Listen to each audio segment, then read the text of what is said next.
What up, peeps? Tony Baker here once again for another Top 10. Top 10 animated movies, full length, that are not Disney related or anime.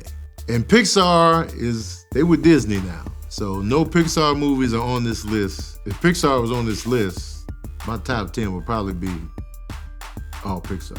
At least 5. A lot of y'all thinking like, what's left? It's a lot of stuff left, man. All right, without further ado, let's get into it. Number 10, The Land Before Time, man. You know, Disney was cracking. And this was the 80s, so Disney would re-release old movies periodically. Like Cinderella would come back around, Snow White would come back, Fantasia, all that. So these cats was like, yo, let's just get our movie out there. Don Bluth and them. Animation was dope in The Land Before Time. You got a Little Fit and them, Sarah and them, and whatnot. That movie made an impression though. It made a little mark. Land Before Time. It was a little soft, but it was dope at the same time. A little serious, but heartwarming at the same time. That's number 10 on my list. Number 9, the South Park movie. I don't watch South Park. It's been on forever. I've never watched it regularly, never. So I watched the movie and was cracking up, man. It was so funny to me. I was like, yo, I just can't get past crappy animation. And so that's probably why I never watched it, week after week. So that's probably what kept me at bay. But when I do look at it, it's pretty funny. And the movie was mad funny, man. Good. And I just want to throw that in there. Good. All right, number 8. Kung Fu Panda by Dreamworks. A lot of y'all probably didn't know it was Dreamworks that did it. Kung Fu Panda was fun. I'm a huge fan of Jack Black anyway, and martial arts films, so you put the two together, let's put this work in, man. And pandas, man. Who doesn't like pandas? So you got a panda doing Kung Fu, hanging out with a praying mantis, a snake, a tiger, a crane. Come on, man. It's a no-brainer, man. It's a good time, man. And it's set in Asia. Let's go. I'm all for it. Every piece of it, man. Kung Fu Panda was fun. The sequel was dope. The third one was cool. And I really enjoyed Kung Fu Panda, man. All right, number 7, man. Osmosis Jones. A lot of y'all didn't do well at the box office, but I enjoyed it. I enjoyed the animation. It was voiced by Chris Rock. Bill Murray was in that joint. First of all, Bill Murray. That's all I'm gonna say, man. Bill Murray. There was a mixture of live action with the animation because Bill Murray was like a real person, but we were living inside his body, man. The concept was dope. Lawrence Fishburne as the villain. It was just a dope buddy cop movie set inside the human body, and the animation was dope. So I'm like, yes, I'm all for it. Sign me up because I love buddy cop joints, man. All right, number 6, man. The Prince of Egypt. I really enjoyed this movie, man. It was dead serious. It took itself seriously. And the songs were mad dramatic, but for one, I like the songs. I love the story that they told of, Moses and the Pharaoh. I love the story of Exodus in the Bible for real. And the way they did this in the movie, you actually cared about the dynamic of these two guys that were raised together as brothers. But, God spoke to one and the other one was like, nah, man, I'm a Pharaoh. I'm not freeing these people. It's like, that whole dynamic of you love this person, but you got to do what God told you to do. And man, I feel like they conveyed it, and it was like, yo, my heart was connected. So I was like, man, Prince of Egypt was legit. Like, I was sad. I felt bad for the Pharaoh in this joint. Even though I was like, I know Moses got to do what he got to do, but man, when they part the sea, it's a great visual, man. It's a great visual. So Prince of Egypt is my number 6 cartoon movie. Number 5, we're in the top 5 now. Batman, The Mask of the Phantasm. I was a huge fan of the Batman, the animated series, and they made a movie, and it was full length. They released it at theaters, and I enjoyed this one, man. It was first of all, I like this Batman. Like the way they drew it is like an old school style of like artwork to make you really feel like you're in the 30s and 40s. And I just feel like they nailed that Batman. And the dudes doing his voice was dope, and the storyline was dope. I feel like it was really well done. One of the better Batman movies.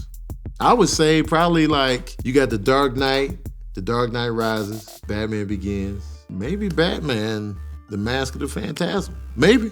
I don't know. It's definitely better than Batman and Robin and Batman Forever. I wish I could pee on Batman Forever right now. I wish I could pee on Batman Forever, take a dump, and then wipe with Batman and Robin. All right, number 4. Y'all probably haven't heard of this movie. It's French.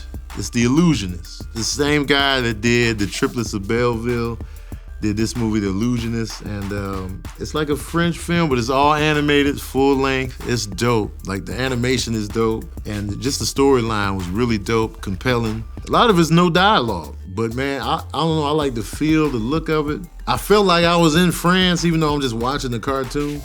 And the whole vibe, the music, the style of the artwork was just super dope, and it resonated with me. So I was like, yo, I really enjoy this. That's why it's number 4 on my list, The Illusionist. Check it out. All right, number 3, Transformers the movie. Not the Michael Bay joints. I'm talking about 1985's Transformers the movie, man. I was a big fan of Transformers as a kid growing up. So when they made the movie, I was like, yo, I gotta see this. Mom, take me to the movies. They never took me to the movies to see it, so I had to wait. And I remember when the regular season started back up, I already knew who died in the movie. I was like, where's Optimus Prime at? And then I saw the movie later on when we had to rent it. Because it took movies forever to come on video back in the day.